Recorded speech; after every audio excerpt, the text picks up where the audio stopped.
Hello, everyone, and welcome to another episode of the local Grassroots Stories podcast, the Soccer Shorts companion podcast, where we shine a spotlight on stories about local grassroots soccer culture here in our hometown of San Diego, across the United States, and around the world. My name is John Cross. I'm the founder of Soccer Shorts, and with me tonight, as always, is our co-host, Dylan Wilson. Dylan, how are you doing tonight? I'm doing well, John. How about yourself? I'm doing very well. Any soccer news to share? What was your big highlight of the last Yeah, week? well, as we were just chatting about before this, I signed up for my San Diego Wave season ticket today, so very excited about that. As far as watching soccer, the only thing I did this past weekend was watch the USL opening weekend. I tuned into the Oakland Roots game in Orange County. Honestly, had I thought about it more ahead of time, I probably would have gone, but I didn't. So that was a good game. They lost 4-2, but it was an exciting watch. It was good to see the USL back. Yeah, definitely good to see the USL back. Good to see like we're getting in the swing of US soccer and everything starting back up again. NWSL starting back up. It's exciting times across all the different leagues, and I did not get a chance to catch any of the games because I was a little bit busy with soccer short stuff. I had an interview to do again along our San Diego Punto football episode that we're doing. Did my sit down interview with Chiva finally on Friday, and then had some things to kind of work through some of that footage. I spent a bit of time doing that on Saturday. Did not catch really too many other games through that, but was busy looking at some of the news that's out there because we frankly had quite a lot of FIFA related news. Don't want to get into all of it, but since we are in Women's History Month, did you see that FIFA has proposed a 16-team women's club World Cup to be coming in 2028? Did you catch that news? I did, and I think that's exciting and interesting. I um, I don't know if it's going to be the same as the Men's Club World Cup with the changes they've made recently, but I kind of hope not. But I've always kind of felt that the women's game has a little more room to be creative with things. So I'd like to, I'm curious to see what they come up with. Yeah, I have mixed feelings on this. One, I think it's a potentially great showcase for women's soccer, but again, is I think same as the men's side when you get the Club World Cup along with your World Cup, and it feels like we're going to talk about this a little bit more as we do our main segment later in the show, but we're at the point where FIFA, instead of kind of controlling women's soccer a little bit and not really publicizing it so it wouldn't compete against the men's side, is now seeing that they can make money off of it. And it just, again, feels like one of FIFA's typical money grabs. So I have very, very mixed feelings over this Club World Cup for the women and on the men side along those lines. Yeah, I mean, I would agree. As I kind of alluded to, I have a lot of mixed feelings about the way the Men's Club World Cup has been expanded. Um, and it is annual, right? It's not every 4 years like the actual World Cup. It's an No, annual thing. it'll be every 4 years. It'll be the Oh, year okay. before the Well, World Cup, and on the off years, there will be more like the traditional old men's club World Cup. gotcha. The It'll old like be a Confederation Cup sort 16 of deal. confederate. It'll be the winners of the Okay. confederations only. Well, we're Now, learning in lifetime here, but that actually does slightly improve my opinion on it. But I do generally agree with the point that it is kind of a shameless cash grab. But I thought it was going to be every year, if I'm being completely honest with you. So I'm going to have to sit on that a little bit. yeah, and then there was some news about the potential 2031 World Cup bid, that the U.S. and maybe Mexico still hosting. I mean, they were going to put in a bid for 2027, and then I believe that was decided to go to Brazil, and now they're looking to go to 2031. But FIFA had said that only um, the African Confederation and CONCACAF would be allowed to bid, and the U.S. says they're going to put in the bid. They certainly just, I would say logistically would be the front runners. But with all that's happened in the last 6 weeks, I'm wondering where all that fits. But that gets into the political side of things, and don't want to go too deep into that. What I do want to get your comment on is they did release the breakdowns by confederation for this Women's World Cup. Now UEFA is guaranteed 5 spots, but possibly 6 with a playoff. And CONCACAF gets 2, possibly 3 with a playoff.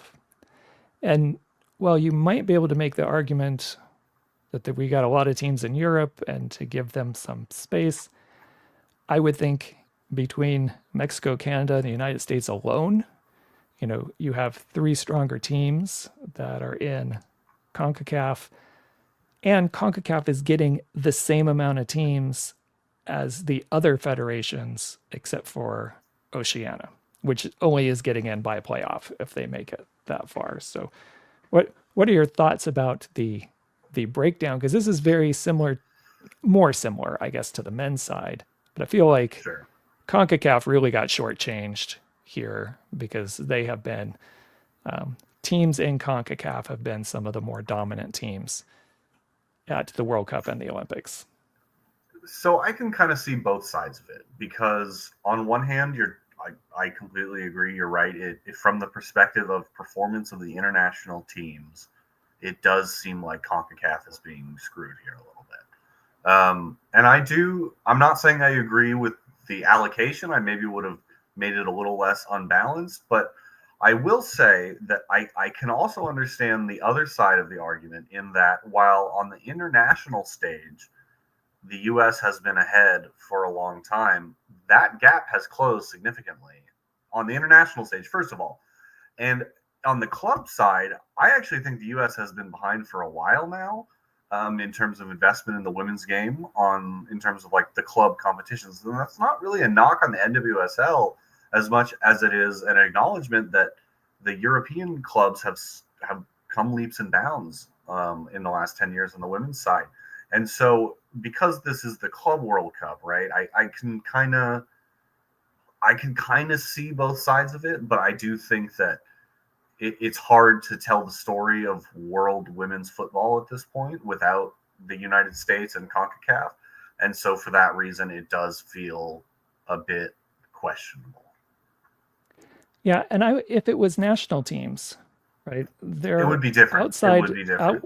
outside of the U.S., Canada, and Mexico, there aren't a lot of very strong national teams in CONCACAF. But That's you could true on the probably men's side as well.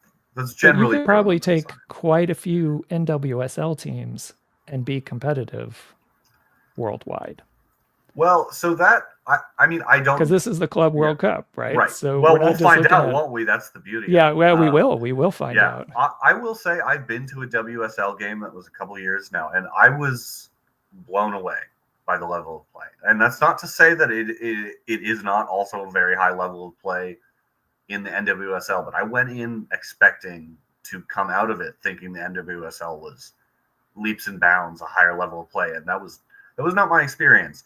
And with the experience with Wade with Naomi Girma just this past offseason, I think that while the level of play in the NWSL is very competitive, the wage structure is not, or won't Yes. be, as Europe continues to invest in the club side of the women's game. And I think that will create a gap that will only continue to grow unless the NWSL kind of breaks away from the MLS style contract restrictions, really, because at the end of the day, if the most a Naomi Girma can get paid is X number of dollars a year in the NWSL, she will always be able to make more somewhere else.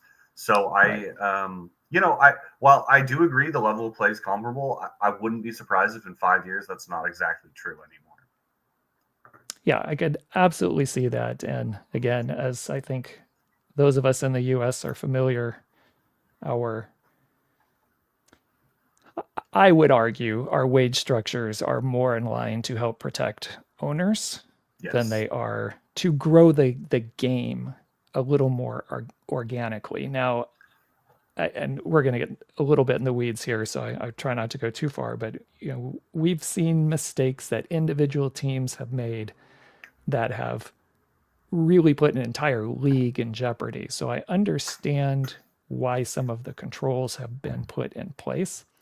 And I think at different stages, if you were trying to build a Division One league from the top down, right? We're not like taking our best teams throughout a wide base and then slowly building up a pyramid.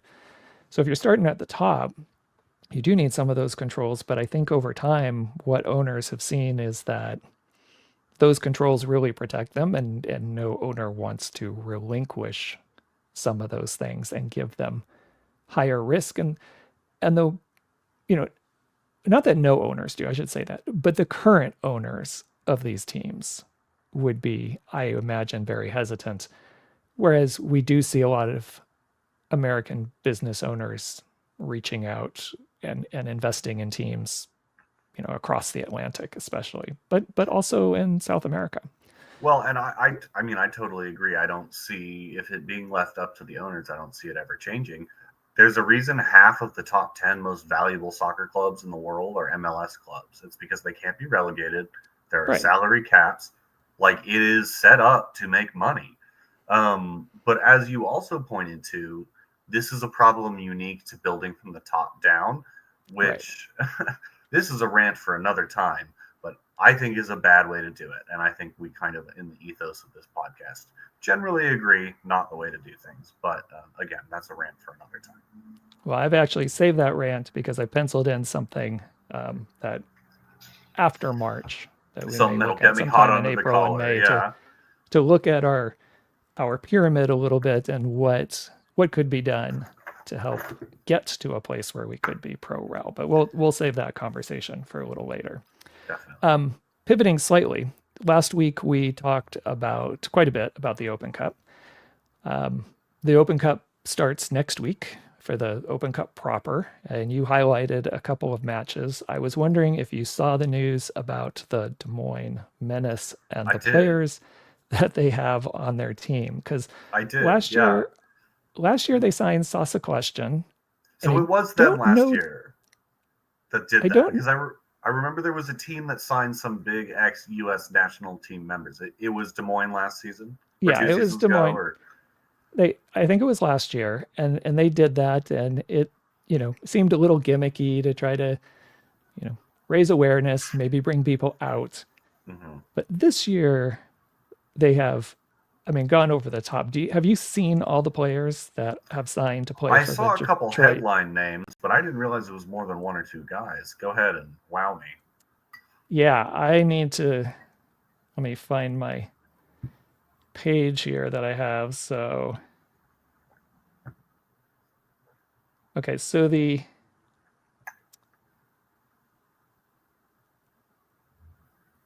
right, you've got first Sasha Question, and he's going to be joined by Benny Failhaber, and they're going to be Nice. co-captains, right? That's fun. So Okay, love you that for got two them. people. Now, the other person I saw besides Sasha Question like last week or something, and I made a note so we could talk about it in the show, was Bradley Wright Phillips. And I thought, Oh, oh, really? what? Nice. They Yeah. got a second person. Great. And then I started hearing other names. So you've got Benny Failhaber, you have Dax McCarty, you have Matt Hedges, you have Ozzy Alonso, you have AJ De La Garza, Justin Merrim, Mikey Whoa. Ambrose, and I think there's one more. But frankly, I mean, That's on like paper, on paper, that's a stacked team. Now, I don't know how well these guys have been staying in shape or how much they've been playing, but you know, for a little bit of entertainment factor, yeah. Shoot. and it might be fun to Holy crap. to watch and see. That's Yeah. quite a team. Well, and you would think that if those guys are at least in moderately good shape, like if they don't at least make a run into the third round, you would think that that's a disappointment at that point, because like that, I mean, that is a team that could probably compete in like USL 1 right now. Not to, again, assuming they're fit, but like, Right. there's a lot of talent there. Yeah, Justin it'll be Barron too, didn't he just retire? Like, I feel like that is a recent MLS player. not, I mean, fairly recently, yes, but I think he's played a couple years in the lower league somewhere, possibly USL 1 or somewhere else, My point just to keep exactly. playing. Um, Oh, he played. so, Well, yeah, yeah. In 2023, sorry, he played for Charlotte FC. So he's 1 year okay. removed from being an MLS player. That, I mean, anyway, continue. Well, I mean, one, it brings up for a fan possibly, something interesting to check out and watch, see how these players gel. So, but it does make me think of a couple other things. One is if you were part of this Detroit, Des Moines Menace team that um, that qualified, right, to get into the Open Cup. What are your thoughts having, are you happy that 8 players or so, almost a starting lineup of new people have been brought in? Are they going to be integrated and coming off the bench? Are they all going to start? That 2 other people are, that weren't really part of the qualifying are now the co-captains. I I would worry just from a team standpoint that a team that's qualified for the Open Cup that could potentially move on, this also could throw everything into disarray. Yeah. That's my first thought. My second is, you know, how's it going to feel if you're the team playing against them and you beat all these players because maybe they're not in shape and they haven't played together very long. So they're not really playing as a team. And you come up and upset all these former national team or high level club players. Well, I think, yeah. So 2 things. First of all, if I were one of the 3 guys who were in the starting 11 that didn't get dropped for these 8 superstars, I would be pretty juiced. So for those 3 guys, happy for them. For the rest of them, it's hard to say because one of my, sorry, I'm going to get a little personal anecdotal here. One of my big struggles as an athlete growing up was that I don't have that like competitive bite, right? Like I'm a decently athletic person. I like to win. I don't like to lose. But when it comes to the like, fighting on the field and then being friends afterwards, like I always struggled with that, right? And so like I assume, and so I'm going somewhere with this. On the inverse, people who take it to like this pre-professional or professional level, like I assume they are able to like switch it on and off, right? That competitiveness. And so they it's hard to say whether these guys who are getting replaced, for lack of a better term, are they going to be excited about the opportunity to maybe play with or train with, I suppose, these, not legends necessarily, but like notable former professional soccer players? Or is it going to be kind of one of those things where, the backup keeper who plays in the cup run but doesn't get played in the cup final? Like, it's a tough situation because I think they have to both understand and be frustrated by it. So I would like to think they look at it as a challenge, see if they can't play in front of this guy or come in and make more of a difference than these guys.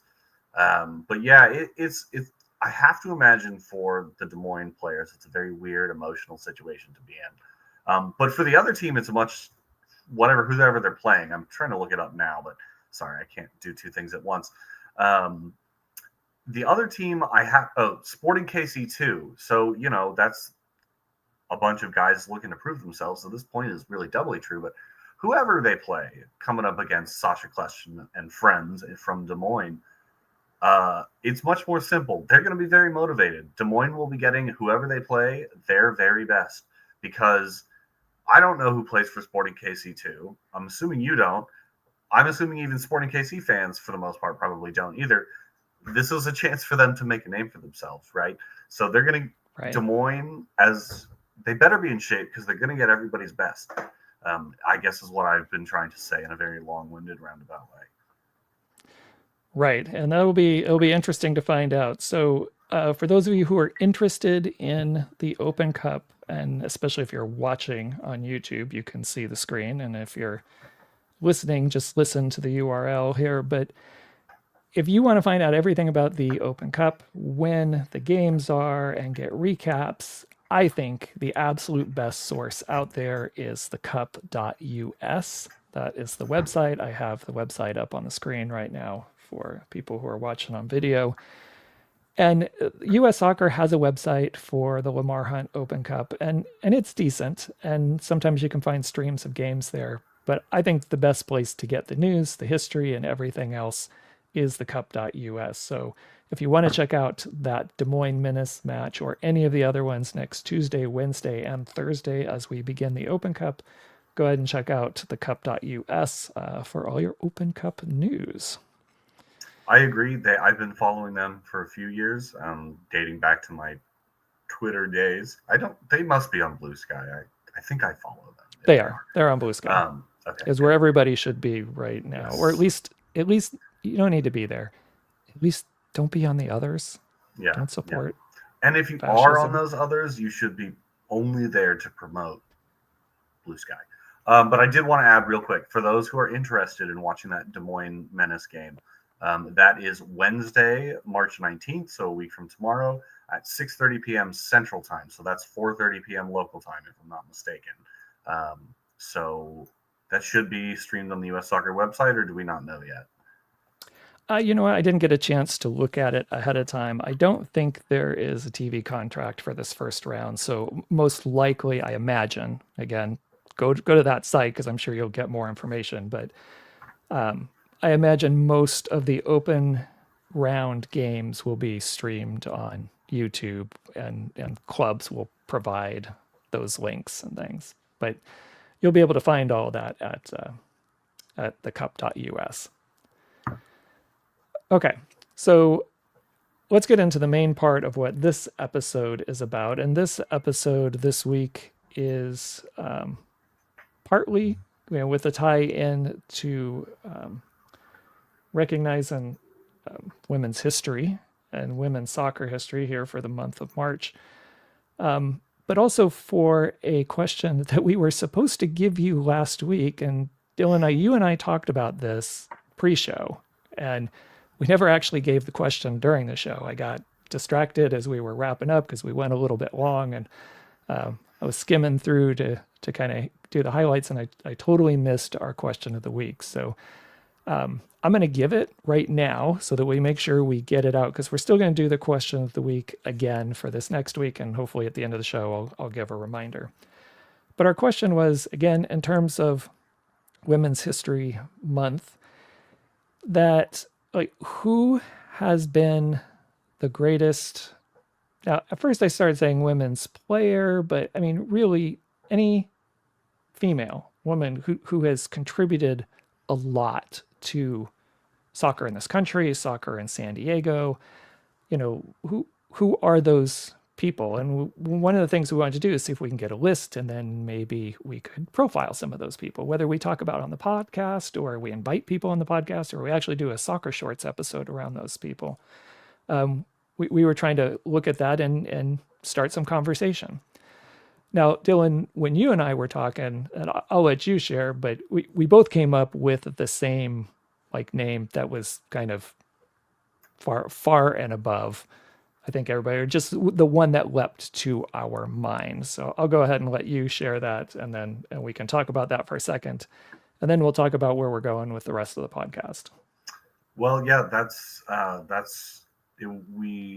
San Diego Loyal and Wave's very own Shannon MacMillan. Turns out she was a pro soccer player. Who knew? Is a San Diego local, and one of our very favorite people as well. Yep, graduate of San Pasqual High School, played with the Spirit in the old WUSA, national team player, won a World Cup in '99. The Olympics. Good run the Olympics in 2000 in Sydney. I think Sydney, or was 2000 Atlanta? No, 2000 was Sydney. Okay. So Shannon MacMillan definitely was jumped to the forefront of both of our minds. And I'm one, she's a fantastic player. She's been here, she's coached at the college level. She's done so much. She was Herman Trophy Award winner, right? World Cup champion. So I, clearly it's not just recency bias. I mean, she is absolutely amazing. In fact, I think we talked about it. I would argue she is the greatest soccer player ever to come out of San Diego, men or women. Yeah. But in thinking through, and one of the things we talked about when we did the question on the show, we'd say, okay, besides Shannon MacMillan, because that might be so many people's top choice, who else? Who are we missing that should be part of a conversation about some of the greatest athletes, coaches, whatever, to come out of San Diego? So, and again, we want to make sure we focus on the women's side for this particular one, as it's Women's History Month, and we'll get to coaches in general and the men's side and other things later on in some future podcasts. And that's kind of where this episode started. When we forgot to do it, I was kicking myself, and then I even started to go down a little bit of a rabbit hole. Like, well, I know some people, but who else is there? Because I mean, and I'm sure most people know have lived here a while, we have a lot of people who could be recognized in a similar kind of way. Maybe they haven't quite reached Shannon MacMillan's level, but there's a lot of people who come close, who've done some great things as a player, as a coach. And we're going to profile one of those people tonight specifically, but we're going to do it in a, a slightly unique way. So before we get started with our process of how we're going to do that, Dylan, do you have any questions or comments or anything before we jump into this? Yeah, it's funny that you say you mentioned not bringing this up on last week, because I do remember talking about it, and I did spend some time thinking about it this week, even if we didn't get to it on last week's podcast. So maybe it was good I had a little time to think about it. And somebody I kept coming back to is not somebody from San Diego, but they are from Southern California. And I think that in the pantheon of San Diego women's soccer, when we take a long view look in 20, 30 years' time, I think Alex Morgan will be a very important figure in that story. And I think it's a really obvious answer, but I'm going to give you like a slightly different reason as to why. I just think whether or not some people think this is a good or a bad thing, I think that Alex Morgan was a really big part of the immediate impact that San Diego Wave made in the community, right? Like, that's a big name. People knew her. And I think for better or for worse, there were a lot of people who were there to see her. And I'm sure, unfortunately, there are some of those people who might not come back now that she's gone. But there are a lot of those people, I'm sure, also who are now just Wave fans, right? They're not just Alex Morgan fans. And I have a lot of respect for Alex Morgan, not just because she's an excellent soccer player, but when she joined Tottenham, which is the team I root for on the men's side in the English club game, she only played a handful of games, but she was maybe the single most important person in professionalizing the Tottenham women's team. In her short time there, she apparently got up in Daniel Levy's face multiple times and got the women's team training at the training ground, playing in the main stadium, like using the top of the line facilities, things they weren't doing before she showed up there. So I just think that in terms of, I mean, who she is as a player, but also as an ambassador of the game, I think even though she's not from San Diego, I think that Alex Morgan is somebody who's going to kind of inevitably be part of the story. And so I wanted to give my kudos there. Yeah, I think, Alex Morgan brings up an interesting a case study in terms of the question we're trying to ask. So, what what does it mean to be from San Diego or have Sure. impact in San Diego? Because I agree with you. I think her short time here and with the wave and starting that, I think she's had a huge impact, and she's choosing to live here. Hmm. As opposed to someone like Shannon MacMillan, who was born and raised here, went to high school here, has coached, has lived here basically her entire life. You know, you could look at someone like Julie Foudy from the women's national team, another 99er that was born in San Diego, but didn't grow up here, didn't, wasn't soccer trained here, and other than being born here, or Catarina Macario, who was born in Brazil, grew up mostly in Brazil until she was getting close to being an early teenager. And then she and her dad moved to San Diego in order to get better at soccer. She was good, but she figured she had a better opportunity to be a professional player in the US. Went to Torrey Pines High School, played for the Surf. Some people, if you've been in the right circles and you might know that San Diego connection, but other people may not have any idea that she was here at Torrey Pines High School and played for the Surf before she went to Stanford and then got called up for the national team.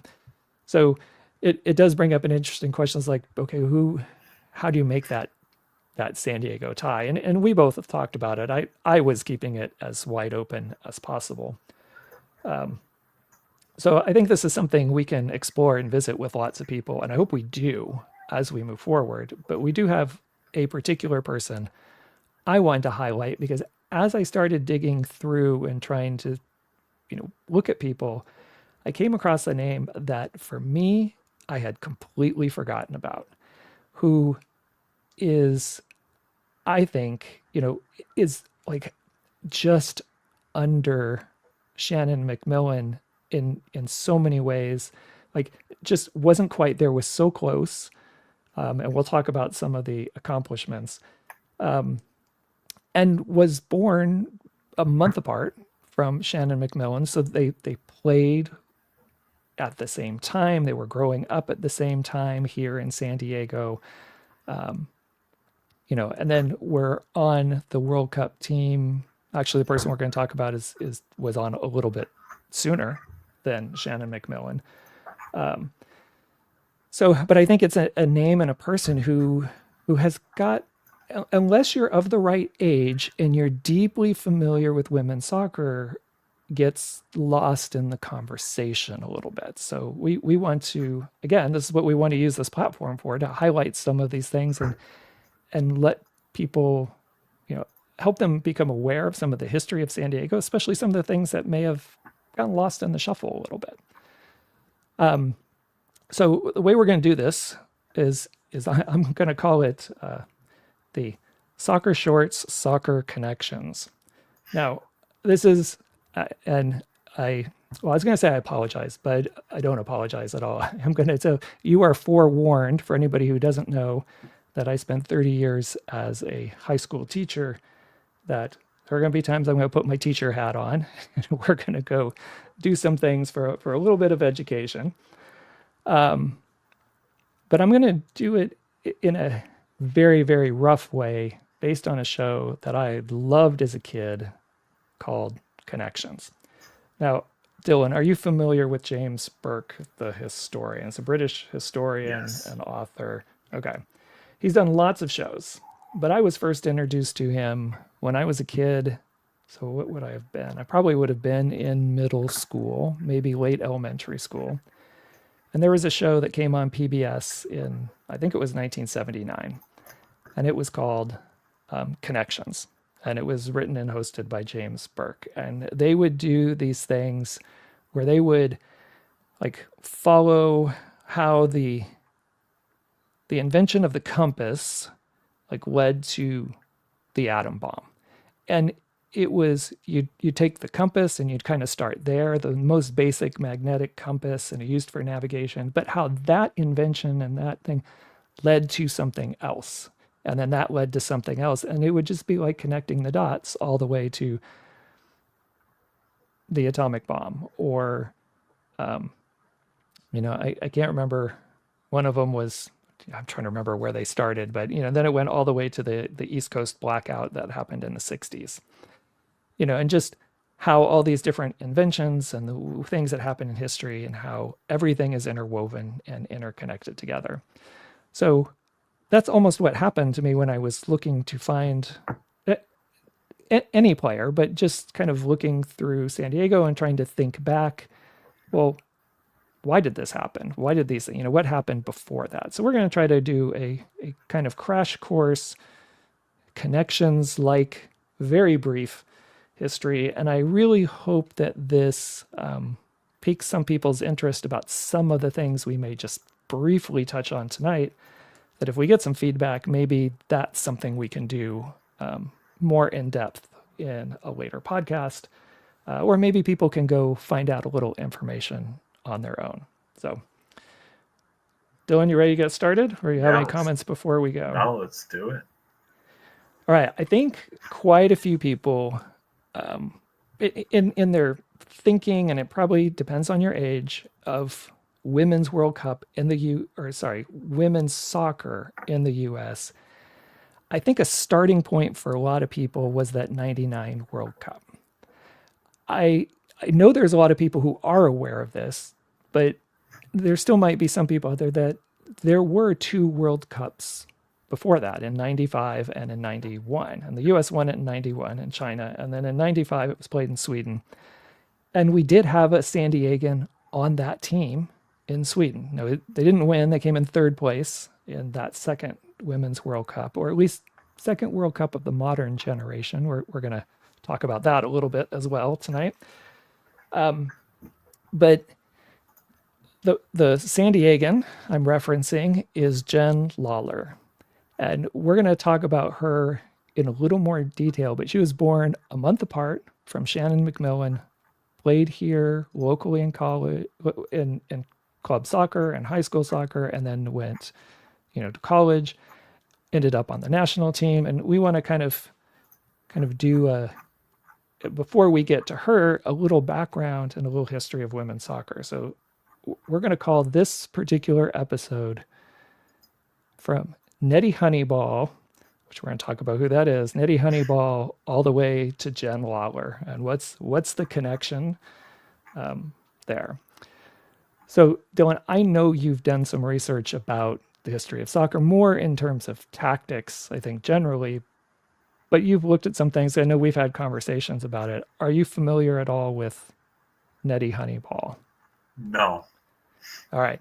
Nettie Honeyball, not a real name, but a name that was used by someone in Britain who formed the very first female football club called the British Ladies Football Club. Now, we're not going to spend a ton of time on that. We're just using that as our starting point.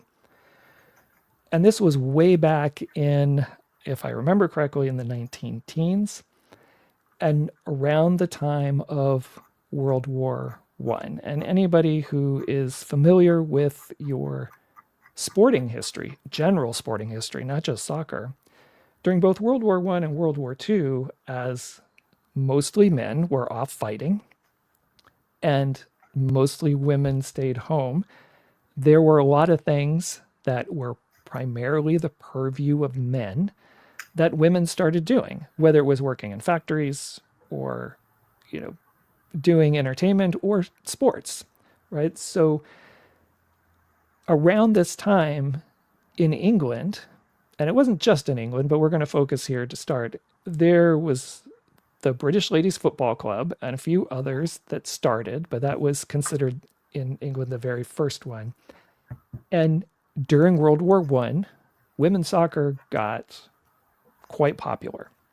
I mean, we're talking in the 19-teens, getting 30 to 50,000 people, not every single match, but you would get matches that would draw that many people. And, we've had movies and stuff in our country, A League of Their Own. We're looking at, baseball. But we've had similar things, and most countries had similar things happen where women started playing sports, a lot of them 100 years ago, involved, and crowds to see these sports.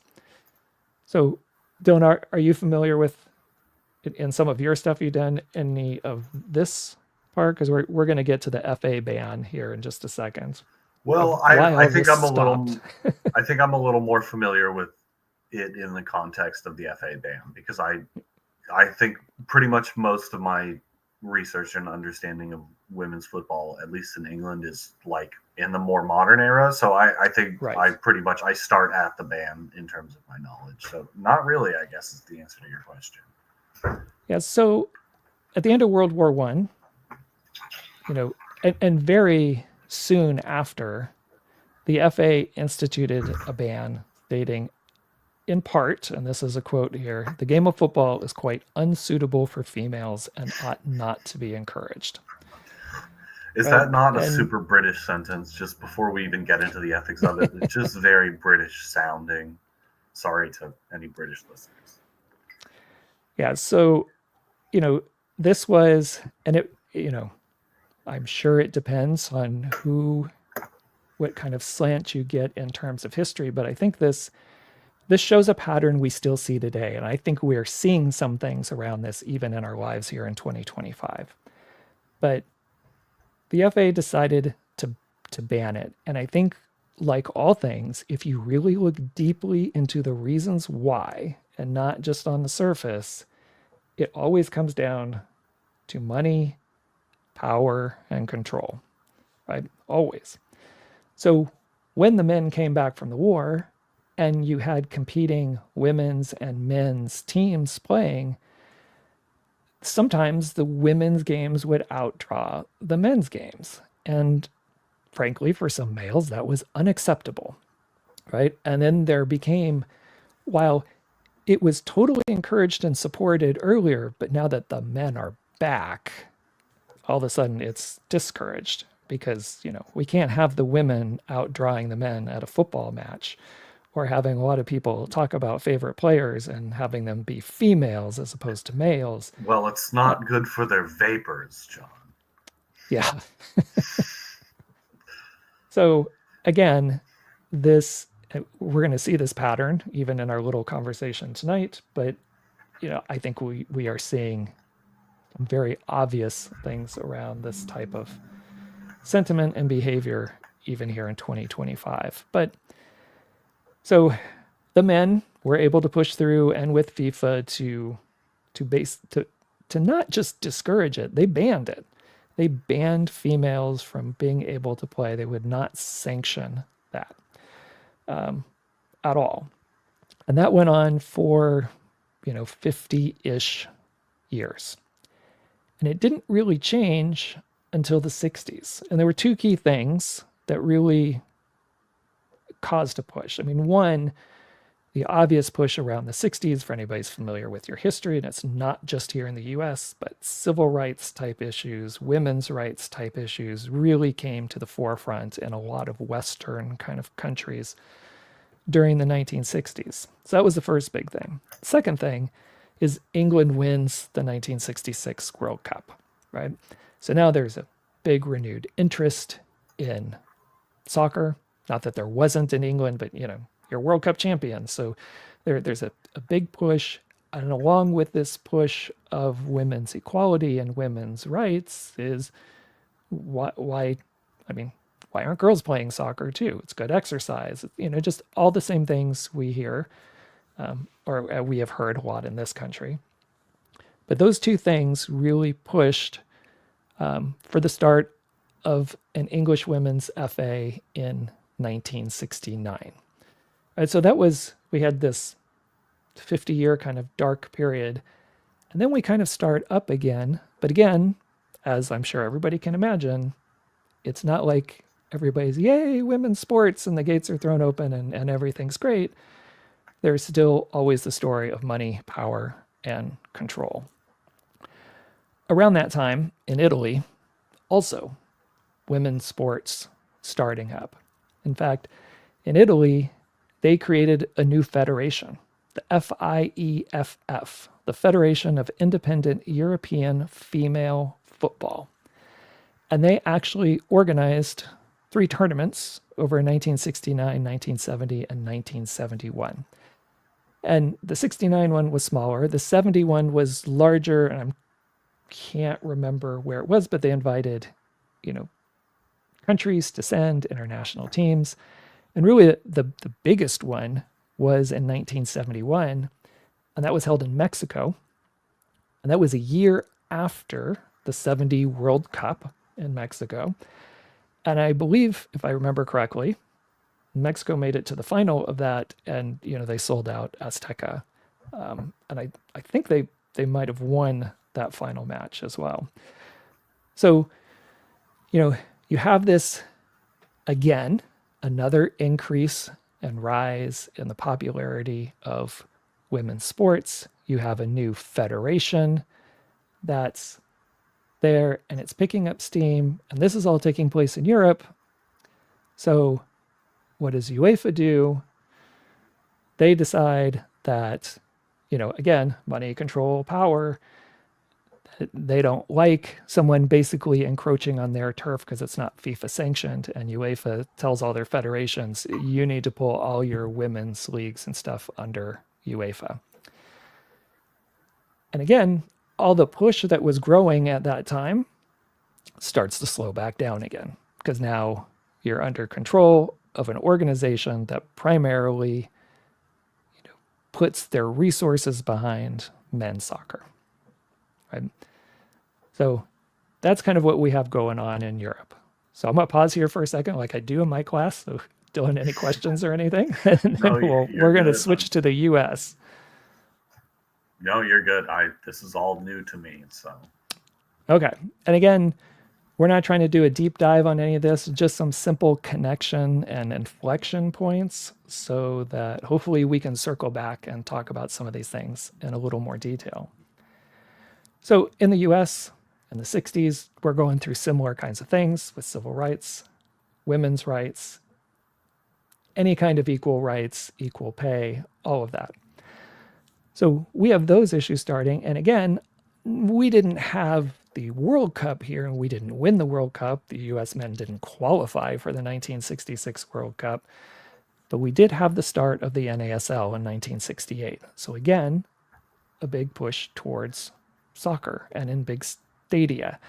And there were, for a lot of those old NASL matches, when some fantastic players came through NASL and they played in large stadiums, and they were not terribly tiny crowds. And we could do a dive onto NASL, another time, the original NASL, and kind of what happened there. And especially look at things like the outdoor soccers, or the team that immediately preceded them, the San Diego Jaws. We might do some things with that a little bit later. So we had the civil rights, equal rights movements happening in the US. We had NASL kicking off, and with the NASL kicking off, a big push towards organized youth soccer that started to build up steam through the 70s. But we also had the educational amendments of 1972, and probably the single part of that most people are familiar with is the one we refer to as Title IX. And Title IX was part of those educational amendments, and those educational amendments were amendments to the original Civil Rights Act. And sorry, not the original Civil Rights Act, but some of the other higher education acts and secondary and elementary education acts that were passed in the mid-60s along with the Civil Rights Act. So these were some amendments to clarify things like we set all this other stuff in these earlier laws in the 60s, but we really didn't talk about gender or sex or men versus women part of it. That got left out of the conversation. So this was to correct that. So this was the Title IX portion. And most of us in this country are probably familiar with Title IX via sports. And Title IX had nothing to do with sports. Sports was, I will argue, a happy byproduct of Title IX, and something where most people could see it in effect, where they may not notice where Title IX had influence in some other areas of their life. But that was a happy, byproduct of Title IX. So we have Title IX in the 70s. We have the rise of youth soccer through the 70s and 80s. But of course, money, control, and power, this is a problem for a lot of the male-dominated and run sports. And as sports keep coming into this conversation about Title IX and equality, we start to have some additional court cases. We have some additional directives by the Office of Civil Rights and so forth. So in 1979, one of the things that was determined, I can't remember if this was an amendment or not specifically, but there was basically a three-tier kind of test that if you were meeting Title IX, especially in terms of sports, that there were three things you look at. One, what is your proportion of numbers? And this was, I grew up during this. So in 79, I was in sixth grade. So this, was in the news and was changing the way sports were done as I was growing up. So you had to have proportional numbers. And the idea was to get to some kind of equality or balance. If you have 50 boys, if we take it at a youth level, playing sports, there should be 50 girls playing sports. Or if you have a boys soccer team, you have a girls soccer team. Or boys basketball, you have girls basketball. Now, some sports didn't quite equate perfectly like that, like American football. And part of this numbers piece was if you wanted to keep football, American football, and it was played primarily for boys, and you've got 50 to 90 people on this team, depending on the level you're playing at, then you need to balance that out with some additional women's sports or girls' sports. So these things really started to take shape in 79. There was a court case in 84 that pushed back because, again, we always have people pushing back. It's not fair. You're hurting boys' sports, those kinds of things. And then it was finally with another amendment, Title IX, basically in 1988, they said it applies, if you get federal funding at all, it applies to everything within your organization. And that's where we really started seeing in colleges these fundamental changes in the 80s of colleges dropping a lot of men's sports because they had a choice. Either you increase more female sports and you offer more female sports to specifically counter your American football, which most colleges deem as their money maker, or at least that's where they're investing most of their dollars. So you could either add more women's sports or, to kind of get into balance, cut some of your men's sports or change the way you offer scholarships and so forth. So all those things, as I was growing up, about the same time as Shannon MacMillan and Jen Lalor were growing up, these changes were happening, but these changes really opened the door for youth female sports to flourish. And the sport that probably benefited the most from Title IX in our country was girls and women's soccer. It was an easy thing to add. So many people were playing it at the youth level. It was a super simple choice. So before we get to talk about Jen Lalor, I'll pause again, Dylan. Do you have any questions or comments or clarification? Not so much a question, but a comment. I would say this is kind of in the general time frame where my kind of knowledge of the history of women's soccer begins, and kind of specifically with Title IX.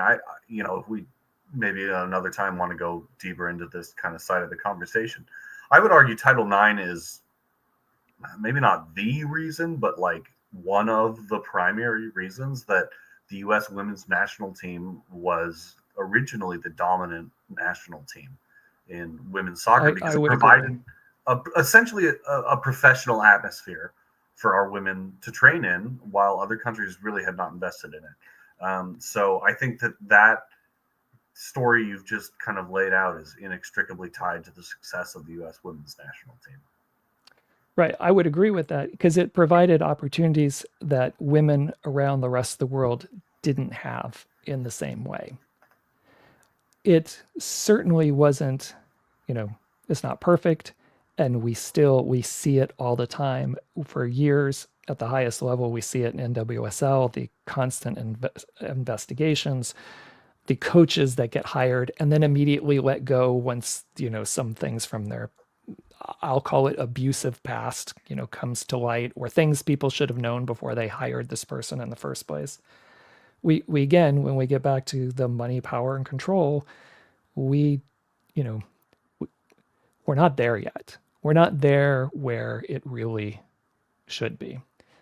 But Title IX really kicked open the door for the start of some of those opportunities that people have been fighting and struggling with, to try to really push the door fully open to be on an equal playing field with, the men who have had all the opportunity and all the resources, the entire time.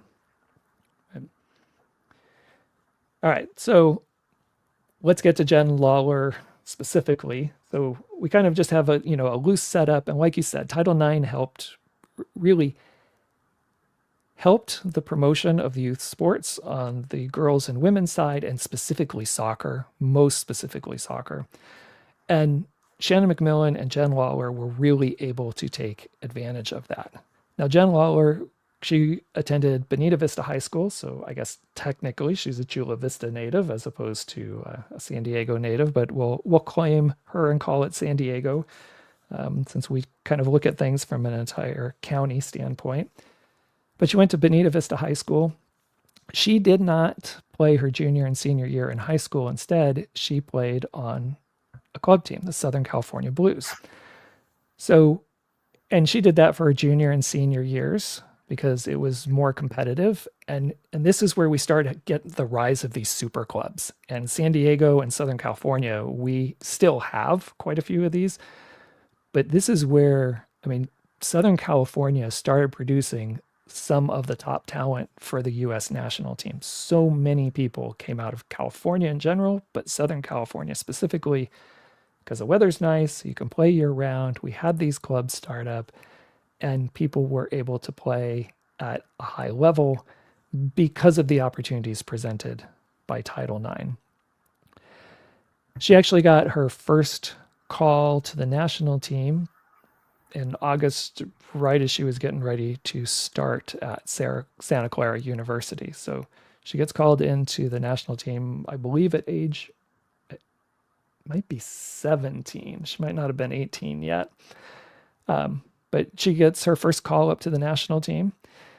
She attends Santa Clara University, which kind of in your neck of the woods from where you grew up, Dylan. Not exactly, but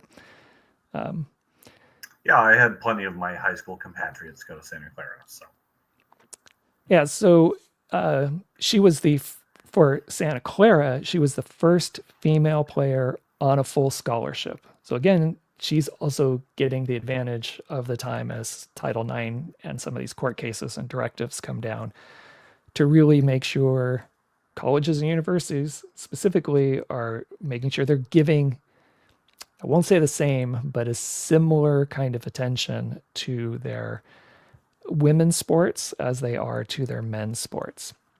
And Santa Clara at this time, I think when Jen Lalor was there, they made it to 2 College Cup Final Fours. She led the nation in assists in 94 and 96. She was a finalist for the Herman Trophy in 93 and 94. Did not win.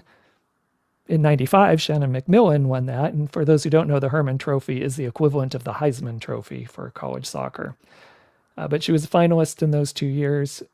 Again, someone, if you go up almost to the same point, is on a very parallel track with Shannon MacMillan. But again, I think in San Diego, we've we don't talk about her as much, and I really think we should. She played in Japan. She played in Europe. She came back to San Diego to play in the WPSL, which is still around. We're going to talk about WPSL a little bit later in our league we have here in San Diego. Not tonight, but on another episode. San Diego women's football club, which is nicknamed the Sea Lions, and we will do a profile on them a little bit later as well. She won a title with them, and they're not right now because we now have the NWSL and everything, but they were kind of loosely considered a Division two, but not officially sanctioned, I don't think, as a Division two. But we had lots of national team players and former strong college players playing for this San Diego team that won all kinds of tournaments and would play friendlies against national teams and beat some of them. I mean, it was, for that time period, it was a super strong team.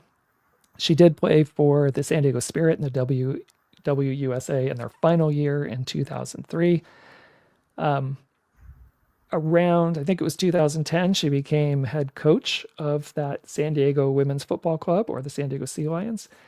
And I believe she was the head coach until the Sea Lions folded, which was right around the time the pandemic started. Which, side note, I just dawned on me right now as I'm looking at everything. Today's the 5-year anniversary of when we officially announced the pandemic. Wow! Hey, happy anniversary, everybody! Yeah, happy 5-year anniversary. She was the director of the Girls Academy at Albion just a few years back, and then she recently won the NWSL championship with Gotham FC as an assistant coach. So that would have been 2 years ago. So that's right. Like, here's someone who has had a stellar career, both as a player, like a youth player, a college player. She's coached. She's coaching in the NWSL. She is from San Diego, and I'm not sure I've heard her name in 20 years in circles of people and talking about San Diego and San Diego soccer. So again, this is one of the things we want to do on this podcast, is highlight some of these stories that we have locally. And she is not the only one. It's not like this is an anomaly. We have scores of women, men, people who have contributed a ton to soccer in San Diego, who have contributed to soccer at the highest club levels internationally. And I think some of those names, fall by the wayside because they're not the big ones, and we don't see them on TV all the time or something else. So, like I said, these are some of the ones we want to follow. So, Definitely. Dylan and the audience, that was your very quick pseudo connections and quick women's soccer history, and getting from ending with Jen Lalor and starting all the way back with Nettie Honeyball from the British Ladies Football Club. Quite the story, quite the yarn you've unwound there. So I guess that brings us all the way back to the original question, and we'd like to hear from our listeners. And if you are watching this on YouTube, you can certainly add a comment to the episode. If you are listening to it on your podcast player of choice, in the show notes, you should see a text us link, and you can click on that and just send a quick text.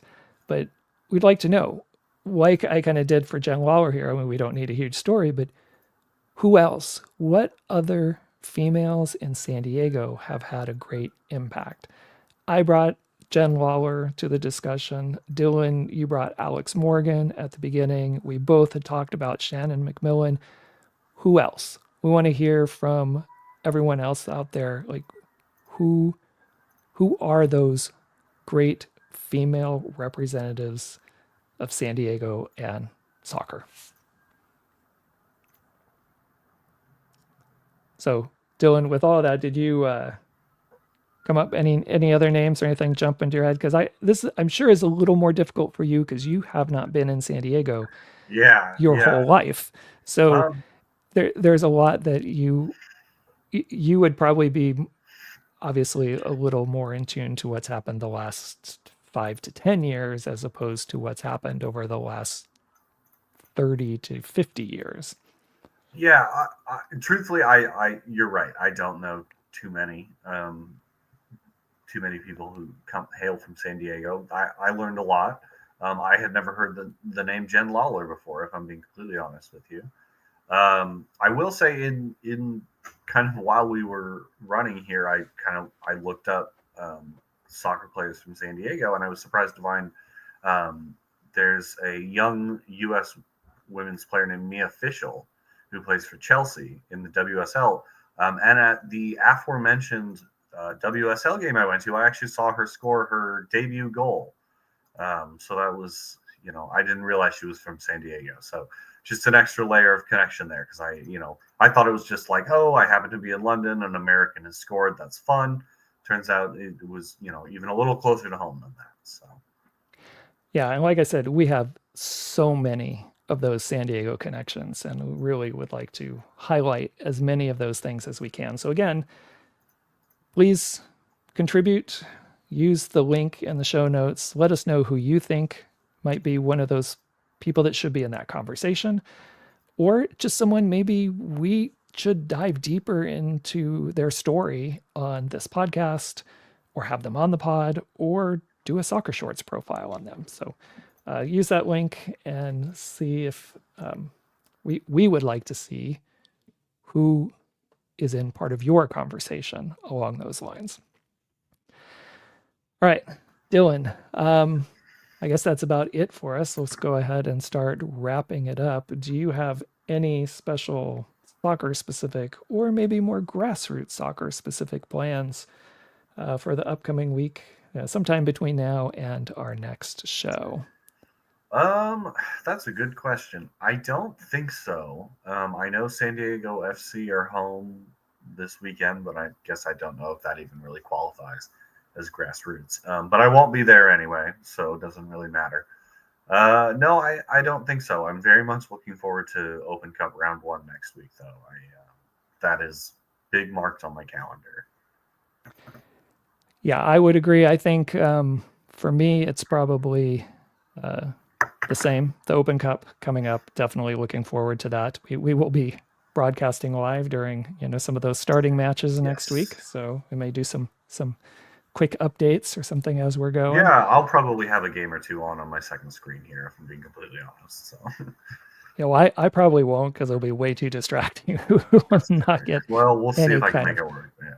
Any kind of podcast done. But yes, we'll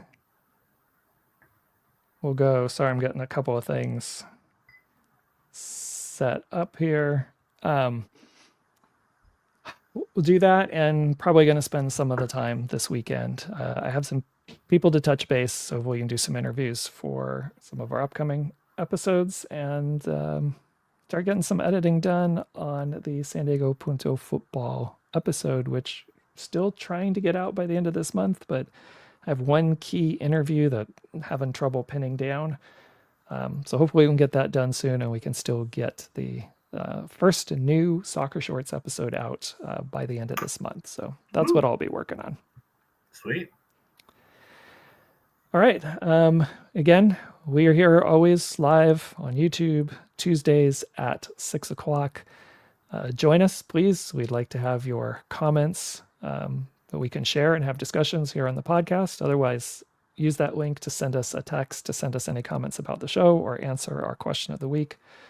Also, as we said, we're doing some partnering with Two Balls and a Mic. So if you haven't catched a Two Balls and a Mic episode, they're Mondays at 8 o'clock. You can find them on YouTube. You can find them on all socials at San Diego Punto Football or at Two Balls and a Mic. So again, Mondays at 8 o'clock for them. You can find us on Blue Sky at soccershorts.bigpinedigital.com.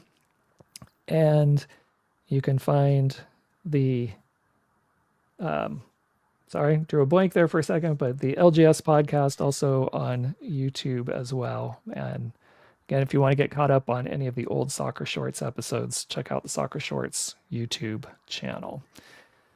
All right, Dylan, any last comments before we head on out?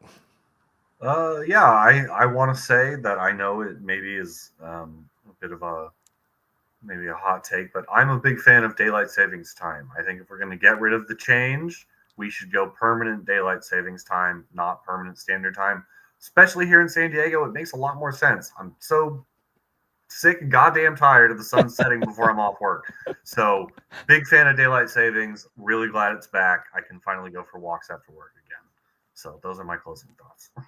Man, I have so many thoughts and comments on that, but We save that don't. for Well, another we don't time. have time. But I agree with you. Love daylight savings time. Love having the sun out longer. Always hated when I was driving home from school and I would leave for work when it's dark and come home when it's dark.